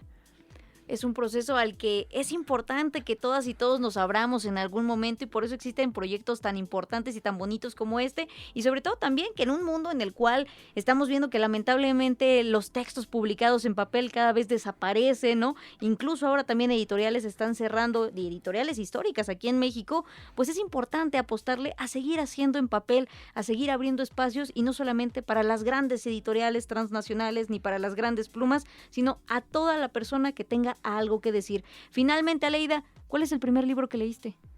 El primer libro que leí... Así que te acuerdes, que digas, porque muchas veces no recordamos exactamente el primero porque éramos muy pequeños, o a lo mejor sí. En tu caso, ¿cómo fue? Bueno, pues primero mi papá, que fue el que siempre me instó a leer, me dio uno que se llamaba La piedra y el agua. La verdad no recuerdo de quién es el autor, pero no me gustó tanto. Y ya el siguiente libro que sí me atrapó, y yo creo que yo tendría como unos 11 años, leí Siddhartha de Germán Hesse, y wow, así ese no lo pude soltar. Y ya pues de ahí para acá ya nunca lo dejé. ¿Y de ahí nació esta relación con las letras, los libros y demás? Sí, claro. O sea, siempre tuve como que esa espinita, y bueno, pues ya a partir de ahí pues seguí leyendo. Bueno, obviamente empecé con poesía de Mario Benedetti, pero bueno, también fui fan de Antonio Machado. Claro. Tenía yo un libro ahí en mi biblioteca que se llamaba Declamador sin maestro, y entonces me aprendía los sonetos, ¿no?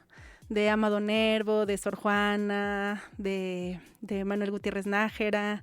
Y bueno, pues desde ahí nació ya mi pasión por las letras. La pasión por las letras, qué bonito tener ese sentimiento. Aleida Cuevas Anata, integrante de la editorial Taller de Creación Literaria y también del colectivo Intenso Carmín, agradecerte muchísimo que nos acompañes e invitar a toda la gente que se den una vuelta por el stand que tienen ahorita en el estudio A del IMER, aquí en la FLIR, en la Feria del Libro Radiofónica 2026. Muchísimas gracias y buenas tardes, Aleida. Sí, al contrario, muchas gracias, y no se olviden de visitarnos acá en la Feria del Libro Radiofónica. Muchas gracias, Aleida.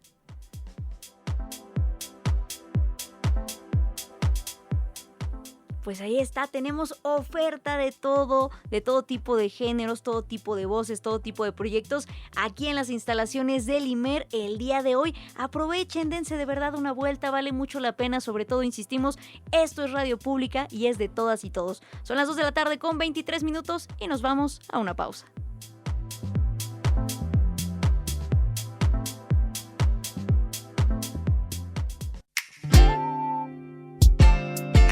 Bueno, soy Antonio Monroy, tengo 73 años y si no mal recuerdo, el primer libro que leí fue un libro que se llamaba El idolillo misterioso. Yo soy Denis Pascual y tengo 22 años. El primer libro que leí fue El Principito. Bueno, mi nombre es Daniela. Tengo 16 años y el primer libro que leí creo que fue La Odisea, pero fue para una tarea de la primaria. Pero la verdad, o sea, estaba muy chica, entonces como que no entendí muchas cosas.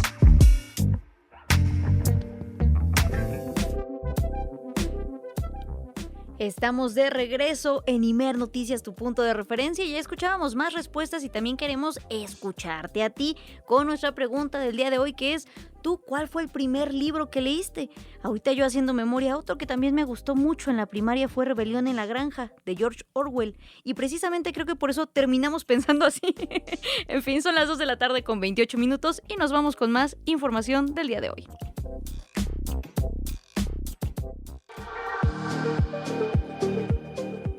Este viernes el gobierno de Turquía solicitó la emisión de una orden de arresto internacional contra el primer ministro de Israel, el genocida Benjamín Netanyahu, y otro ciudadano israelí para que rindan cuentas ante la justicia contra los crímenes de lesa humanidad cometidos en la Franja de Gaza.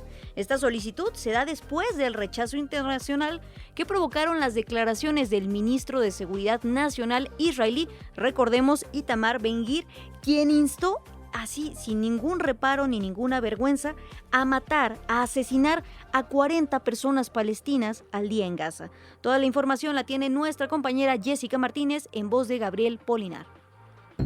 El gobierno de Turquía hace presión para que Israel rinda cuentas ante la justicia contra los criminales cometidos en Gaza. Este viernes, el ministro de Justicia turco, Akin Gürlek, informó que ha solicitado a la Organización Internacional de Policía Criminal, Interpol, la emisión de una orden de búsqueda y de arresto internacional contra el primer ministro de Israel, Benjamin Netanyahu, y otro ciudadano israelí. Esta petición, explicó, se da en el marco del proceso judicial relacionado con el ataque en aguas internacionales en contra de una flotilla humanitaria con destino a Gaza y la detención de cientos de activistas. Un caso en el que, entre los 35 acusados, se encuentra el primer ministro israelí. Además, recordó que Benjamin Netanyahu está siendo juzgado por otros delitos que incluyen crímenes contra la humanidad y genocidio.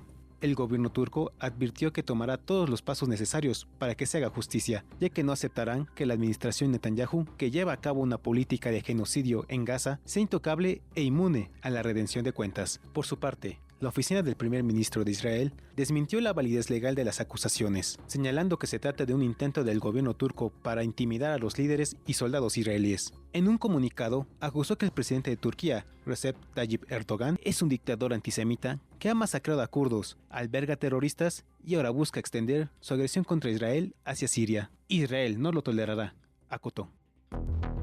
La disputa, por ahora diplomática, entre Turquía e Israel se da días después de las declaraciones del ministro de Seguridad Nacional israelí. El ultraderechista Itamar Ben-Gvir dijo que deberían llevar a cabo asesinatos selectivos en Gaza, eliminando entre 30 y 40 personas cada noche. Los ataques, agregó el funcionario iraní, deberían perpetrarse no solo contra quienes representen una amenaza inmediata, sino contra personas que no merecen vivir. Estas declaraciones provocaron el rechazo de la comunidad internacional, incluida la Organización de las Naciones Unidas. Para IMER Noticias, con información de Jessica Martínez, Gabriel Polinar.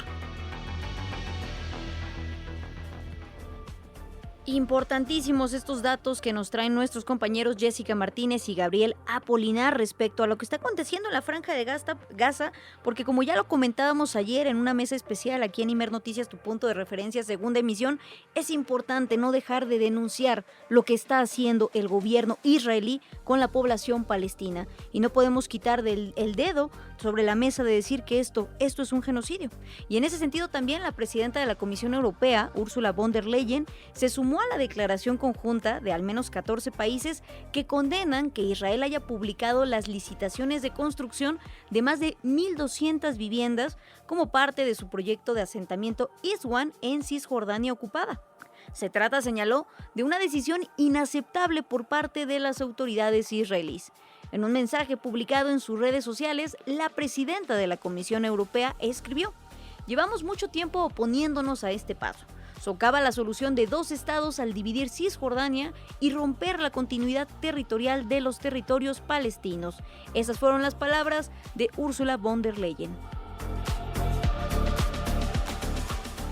Y continuando con la información internacional, regresamos ahora a Latinoamérica, ya que en Perú las autoridades de emergencia mantienen el monitoreo activo tras el sismo de magnitud 7.2 registrado ayer jueves, con epicentro en la ciudad de Coracora, en la provincia de Paricochás. Hasta el momento se reportan unas 122 viviendas dañadas y al menos 3 personas lesionadas ante las caídas de objetos y desprendimientos de materiales de construcción. El jefe del Instituto Geofísico de Perú, Hernando Tavera, informó que entre la tarde y la noche de ayer han ocurrido una serie de réplicas en la zona del epicentro, alcanzando magnitud entre 4 y 4.2. Escuchemos. Lo que hemos tenido como respuesta en superficie es daño en algunas viviendas de adobe que han colapsado paredes, algunas fisuras también. Ha habido desprendimiento de tierra y piedra de los cerros aledaños que generó bastante polvareda, y también hemos tenido como información 2 personas que han tenido lesiones leves, que también han sido atendidos. Algunos colegios también han tenido fisuras en sus paredes, ¿no? Y en la zona de Nazca se produjo corte del servicio eléctrico, ¿no?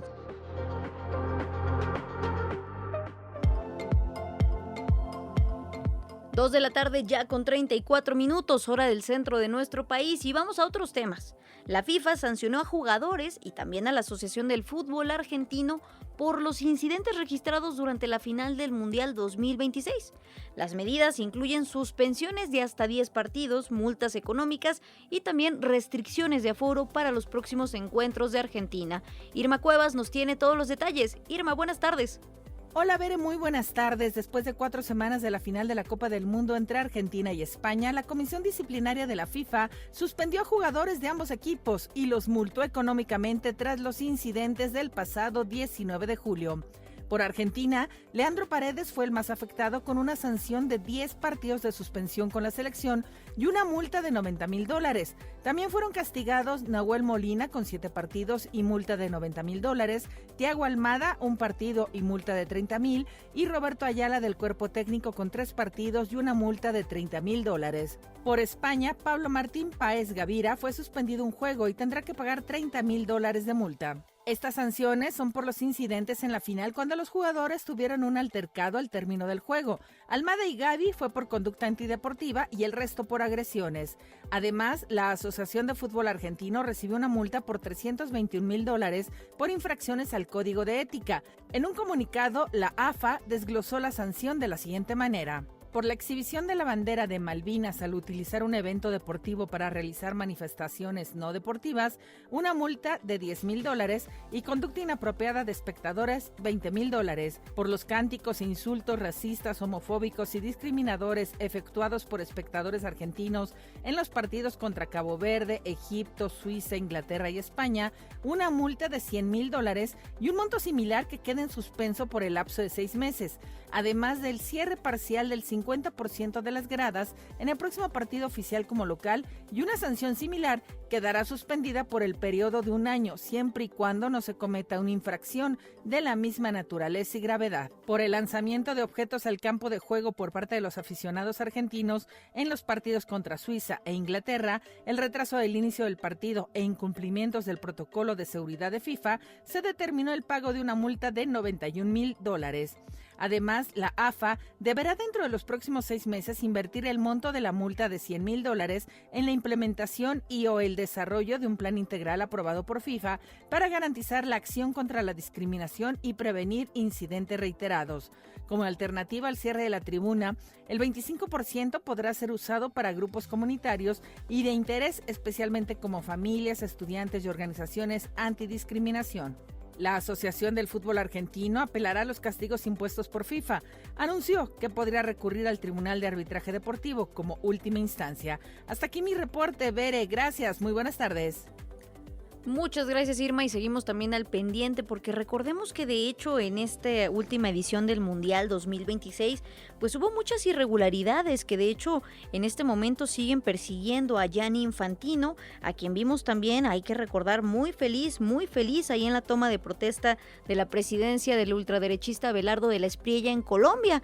Relación pues bastante singular porque ¿qué tenía que hacer ahí el presidente de esta asociación deportiva? Pero también ha sido criticada en general la administración de Gianni Infantino porque ha hecho del fútbol, al menos en esta edición del Mundial 2026, pues un negocio ya al extremo. Vimos también, como lo estuvimos cubriendo en una de las tantas caras que se vio en este evento deportivo a lo largo de semanas aquí en México, pues cómo se trató de comercializar prácticamente con todo y que también se volvió un evento de algún modo también que restringía el acceso popular a las personas, pero que afortunadamente, bueno, debido a los altos costos, pero que afortunadamente en nuestro país hubo diversas acciones, como lo fue aquí en la Ciudad de México con los festivales futboleros en los cuales se pudo hacer partícipe a millones de personas en este evento deportivo de talla internacional sin que eso representara costo alguno para ellas y ellos, y que al final fue una experiencia de muchas semanas en las cuales se estuvo apropiando del espacio público, viviendo también mucha alegría, mucha emoción y obviamente también acompañando a la selección mexicana que como nos regaló tantas alegrías en esas semanas. Son las 2 de la tarde con 38 minutos y vamos a más información.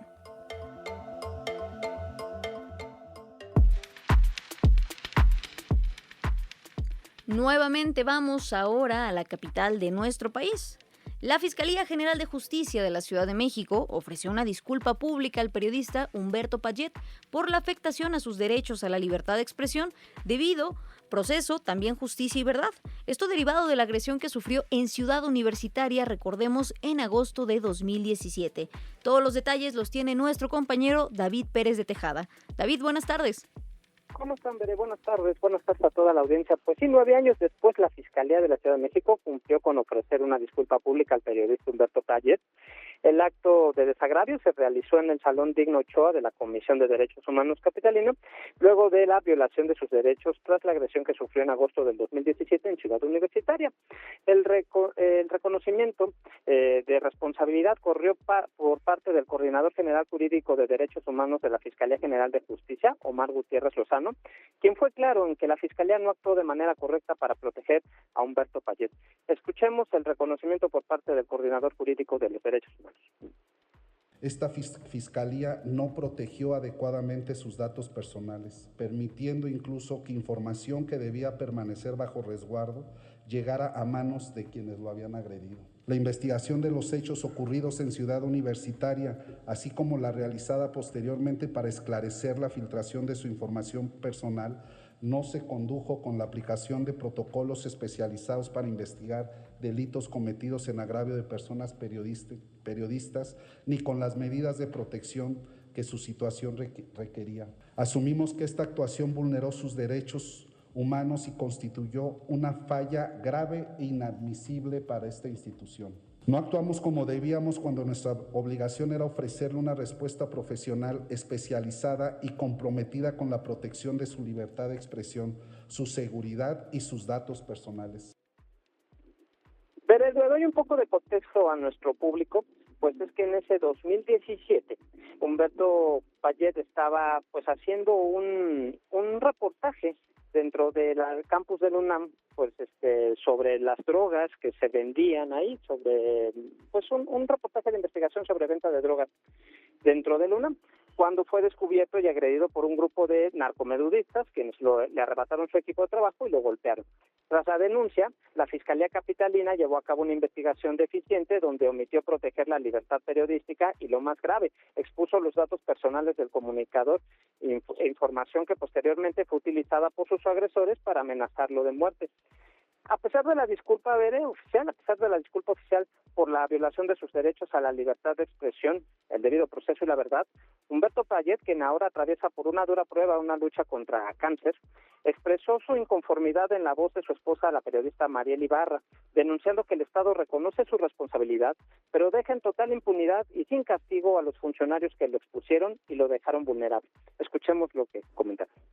Una disculpa que no viene acompañada de acceso a la justicia no es una reparación completa y nos sigue condenando a la repetición. Así que hoy no vine a otorgar un perdón cómodo a las instituciones. Vine a dejar constancia de que aún con la salud mermada y el tiempo en contra, el periodismo no se rinde, no se arrodilla y jamás se silencia.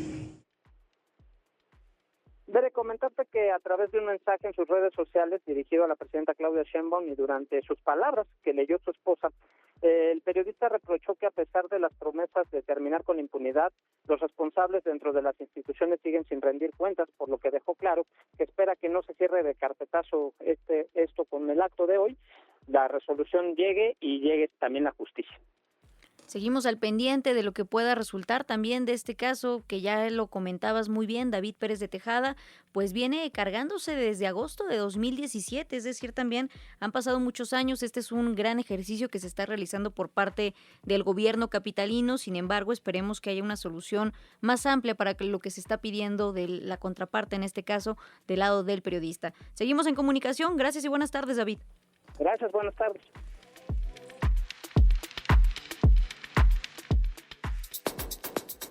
Mantén tu punto de referencia informativo. Imer Noticias con Berenice Rodríguez. Sí, claro, mira, mi nombre es Bernardo Ceseña, tengo 49 años y honestamente no recuerdo el primero que leí, pero el primero que sí me marcó y me gustó fue Lazarillo de Tormes. Pensaría mucho que es un libro tedioso, aburrido, pero en realidad es un libro muy divertido, lo recomiendo, sobre todo para los peques y para primeros lectores. Me llamo Camila, tengo 16 años y el primer libro que leí fue Coraline y la puerta secreta. Pues todo ese misterio, aparte creo que ya había visto la película mucho antes de eso y me dio la curiosidad saber qué cosas habían cambiado, qué tan diferente era.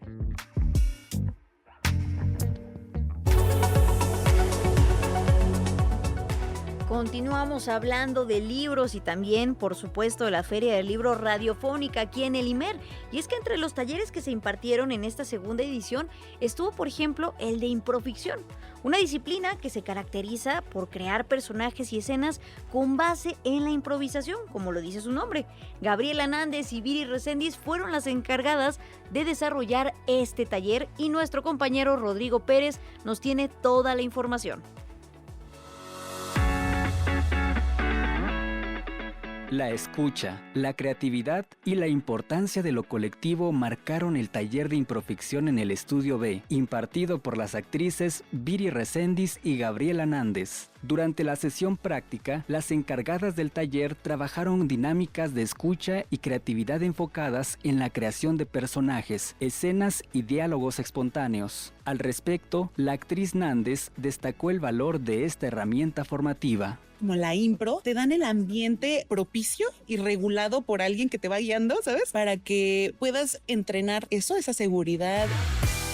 La actividad convocó a más de 30 asistentes, entre niñas y niños, jóvenes y adultos, que experimentaron mediante diversas actividades que la improvisación es un acto cotidiano que se construye mediante la confianza. Con dinámicas de escucha y experimentación sonora, el taller de improficción reafirmó el papel de la radio pública como un espacio vivo, donde la audiencia deja de ser espectadora para convertirse en creadora de historias.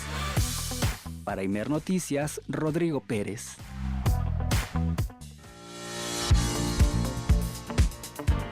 Y es que en ese sentido también recordemos que de hecho nos acompañaron aquí en cabina esta semana Gabriela Nández y Viri Reséndiz para platicarnos más acerca de qué hay detrás de toda de este arte de improvisar, pero sobre todo también de quitarnos el miedo de estar en una situación no controlada, que no haya una certidumbre total, sino dejarnos llevar, lo cual nos puede ayudar en cualquier episodio de nuestra vida cotidiana. Si ustedes quieren saber más acerca de este taller, seguramente en la página de noticias.imer van a encontrar todo lo referente a esa plática que tuvimos, ya les contaba, aquí en la semana en esta cabina. Ahora son las 2 de la tarde con 46 minutos y vamos con más aquí en IMER Noticias. Seguimos hablando de libros y ahora de libros y radio, y para ello recibimos con mucho gusto en Imer Noticias de nueva cuenta a Daniel Basabe. Ya lo conocen, ensayista, periodista, reportero y narrador de la frontera mexicana, pero nacido en Monterrey, Nuevo León, quien también es autor de diversos libros como El Samurái del Graflex, también Vientos de Santa Ana, Pedrag, El Último Tigre de Belgrado y muchos más. Daniel, ¿cómo estás? Buenas tardes, qué gusto escucharte. Hola, feliz viernes, Berenice, qué gusto poder estar de nuevo compartiendo la charla con tu auditorio y bueno, pues poder ser huésped de tu cabina, qué gusto me da saludarte. No, muchas gracias por acompañarnos de nueva cuenta, Daniel. Oye, cuéntanos, de pronto parecería que los libros y la radio se mueven en dos mundos distintos, uno a través del sonido y otro a través de las letras, del papel, de la imagen. Sin embargo, tienen un puente en común y precisamente tú nos traes un panorama sobre ello. Claro, por supuesto, fueron en algún momento, caminaron de la mano de una u otra forma, formaron un matrimonio casi perfecto en los tiempos de la omnipotencia de la radio, del nacimiento de la radio. Y bueno, pues hay muchísimas anécdotas, pasajes y también casos de autores consagrados que escribieron obras específicamente pensadas para la radio.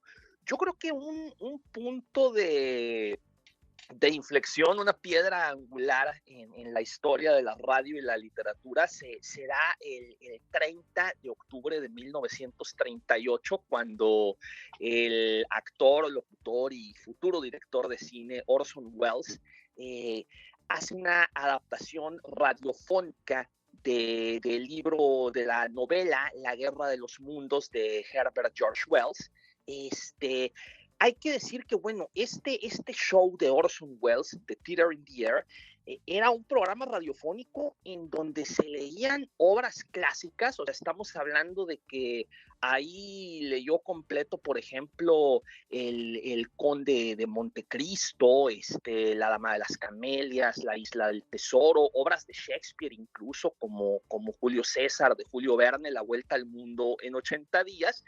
Lo que sucedió es que cuando lee la Guerra de los Mundos, que bueno, es una obra de ficción escrita en 1898, que habla de una hipotética invasión extraterrestre, una invasión de marcianos a la Tierra, le da tal realismo que la gente cree que está escuchando las noticias y cree que en ese momento los marcianos verdaderamente están invadiendo la Tierra, y se genera una paranoia colectiva y reacciones de pánico y de huidas en estampida. Entonces, esto solamente para demostrar hasta qué punto penetraba la radio en los hogares y hasta qué punto la radio era el vehículo en el que se narraban obras clásicas, es decir, literatura contemporánea en ese caso de la Guerra de los Mundos, pero bueno, también clásica, ¿no? Y esto me recuerda que, bueno, hubo autores consagrados, o sea, estamos hablando de un premio Nobel como Samuel Beckett, que Samuel Beckett estaba entusiasmado por la radio, al grado que escribió algunos textos clásicos para la BBC de Londres, como por ejemplo Los que caen, All That Fall, de 1957, que es la historia de una anciana muy agobiada que va caminando hacia una estación de tren. También la obra Embers Ascuas, que es el monólogo de un hombre sentado frente al mar que escucha voces fantasmales ante el sonido de las olas que lo acompañan. Y bueno, un poeta también bastante alucinado, pero genial, que es el galés Dylan Thomas, que por ejemplo escribió una obra cumbre que es Bajo el bosque de leche, Under the Milkwood, de 1954, que es un juego de voces que podrían parecer, bueno, hasta surrealista, casi como el monólogo interior de alguien quizá con esquizofrenia que retrata los sueños y los pensamientos de un pueblo de pescadores, en donde el pueblo parece ser un personaje. O bueno, también el texto Muy temprano en la mañana, Quiet Early One Morning, que también es un recorrido matutino por un pueblo de la costa galesa cuando está despertando. Entonces, ahí tenemos un par de grandes escritores británicos, como son Beckett irlandés y Dylan Thomas galés, que escribieron textos pensados específicamente a priori para ser transmitidos en la radio. Es decir, no son textos que nacieron como libro tradicional, sino que fueron textos que nacieron como guiones de radio. Ahora bien, tenemos textos en donde los radioteatros o las radionovelas juegan un rol importantísimo. Yo creo que en la literatura latinoamericana el gran clásico es La tía Julia y el escribidor de Mario Vargas Llosa, que aquí todo el mundo, bueno, esa novela, digamos, es famosa porque de una u otra forma es el pasaje autobiográfico del matrimonio del joven Marito con su tía Julia Urquidi, la tía boliviana, que bueno, fue un escándalo social en su momento, pero a veces perdemos de vista que el personaje, yo no diría secundario, sino paralelo de esa novela es Pedro Camacho, un autor boliviano de radioteatros, un creador boliviano de radioteatros que es famoso, que es famosísimo en su país, y que le demandan que esté creando nuevos dramas todo el tiempo. Y con eso, bueno, Vargas Llosa, digamos, puso frente a frente la alta literatura que él aspiraba a escribir siendo un joven, frente al éxito de los radioteatros, que realmente eran un fenómeno que paralizaba las ciudades cuando se transmitían. Otro caso también emblemático en literatura latinoamericana es Boquitas Pintadas de Manuel Puig, que también en su momento fue escrito como folletín y fue transmitido paradójicamente en radio. Y un caso más reciente, y ahora que bueno, está tan de moda la Odisea de nuevo por esta adaptación cinematográfica, es la adaptación para radio que hizo Alessandro Barico de la Ilíada de Homero, que hizo una narración que se transmitió por radio en Italia y que posteriormente publicó Anagrama, que es Ilíada, Homero, la Ilíada, es decir, la historia de Aquiles, Héctor, Troya, adaptada para la radio. Así es que bueno, estos son solo unos ejemplos. La verdad es que el matrimonio entre literatura y radio, si bien en algún momento fue casi omnipresente en la era de los radioteatros, yo creo que es algo que sigue vivo, que sigue más vivo que nunca, y que de una u otra forma pues creo que se llevan de maravilla, porque de una u otra forma yo creo que la radio rinde homenaje al origen de la literatura, que al final son los juglares, son los bardos, son los rapsodas, es la literatura oral que antecede a la escritura. Claro, y que en ese sentido todos estas publicaciones, estas obras que ya nos compartías, Daniel, pues han ido, como bien lo explicabas, de la mano de la radio, del sonido, y que además al final lo que está detrás de ambos mundos, tanto de los libros como también de la radio, es también contar historias, saber contarlas, contagiar a quien te está leyendo o a quien te está escuchando del otro lado, para poder hacerle llegar un mensaje que en este caso, bueno, nos compartiste una serie de obras muy importantes y también muy representativas, no solo de Latinoamérica, sino de todo el mundo. Ha sido un viaje muy bonito este recuento que nos traes, Daniel, y como siempre también agradecerte muchísimo que nos traigas Insistimos todas estas recomendaciones y también decirle a todas las personas que nos están escuchando que pueden seguirte en tus redes sociales. En Instagram estás como @basabedaniel, donde también compartes constantemente recomendaciones literarias, tu obra y demás. Y obviamente que busquen tus libros, que busquen tus historias. Daniel, agradecerte muchísimo y te mando un fuerte abrazo. Nos escuchamos a la próxima. Muchísimas gracias, Berenice, que de veras un abrazo enorme a tu auditorio. Qué padre poder compartir este viernes con ustedes. Lean también Cambio de Luces de Julio Cortázar. Se me pasaba un cuento muy poco conocido de Cortázar, donde el personaje principal es un locutor de radio. Así es que bueno, pues un abrazo a tu auditorio. Muchas gracias, Daniel, y claro que sí, estaremos leyendo también a Cortázar. Buenas tardes. Buenas tardes.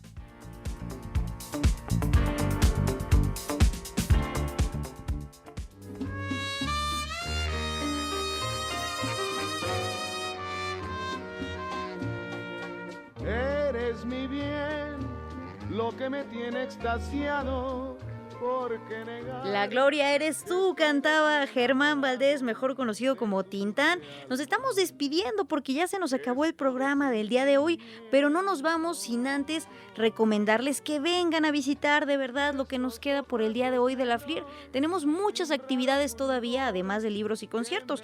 Hoy en el estudio A, ahorita a las 3 en punto, comenzará Texturas Sonoras, un recital transmedia con música electrónica, luces, que crea un encuentro entre la literatura clásica mexicana y también el arte sonoro contemporáneo. Después tendremos a las 3:40 de la tarde, es decir, ya en unos minutos también, Rocktopus, una banda que viene del futuro para recordarnos la importancia de la música del pasado. Un viaje intergaláctico emocional por sonidos que luchan por la paz y también por la libertad del mundo, algo muy necesario en este momento. Finalmente también tendremos un concierto internacional de Slam Poetry a las 16:30 horas, es decir, a las 4:30, y también a las 18 horas, a las 6 de la tarde, un concierto de cierre que es Victoria Malawi. En este concierto estelar de clausura en el estudio A del IMER estará a cargo de la banda mexicana de reggae independiente Victoria Malawi, repasando los temas de sus producciones Trasciende y 15 años en vivo. Así que ya lo saben, hay muchas actividades para cerrar este viernes y esta segunda edición de la FLIR. Como siempre, agradecerles a todas y a todos los que hicieron posible esta transmisión y también a ti que nos dejaste acompañarte estas 2 horas. Nos escuchamos el lunes en punto de la 1 de la tarde. Muchas gracias y buenas tardes. Que es de los mortales el consuelo al morir. Las opiniones aquí expresadas son responsabilidad de sus autores y no representan la posición editorial de Imer Noticias. El Sistema Nacional de Noticiarios presentó Imer Noticias con Berenice Rodríguez. Tu punto de referencia. Periodismo desde lo público, contigo.